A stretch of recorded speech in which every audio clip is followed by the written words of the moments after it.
నా కుమారుడా, నా కుమార్తె, బాధపడుతున్నావా, నిరుత్సాహముగా ఉన్నావా? సూటిపోటి మాటలా, నిందలా, అవమానాలా, ఎవరికీ చెప్పలేని సమస్యలా? వేదనతోనూ బాధతోనూ నిండి ఉన్నావా? హృదయం భారంతో నిండిపోయిందా?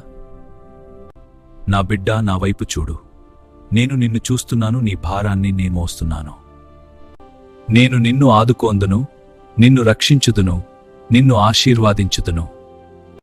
ఇక నుండి భయపడకు, దిగులు పడకు, కలత చెందకు, కన్నీళ్లు విడువకు. సమస్తమును జరిగించువాడను నేనే, సమస్తమును అనుగ్రహించువాడను నేనే. బలపరచువాడను నేనే, స్థిరపరచువాడను నేనే, గాయము కట్టువాడను నేనే. బాగుచేయువాడను నేనే, నిలబెట్టువాడను నేనే, స్వస్థతనిచ్చువాడను నేనే. నా యందు నమ్మిక మాత్రము ఉంచుము, నీ పట్ల సమస్తము చేయగలను చేస్తాను.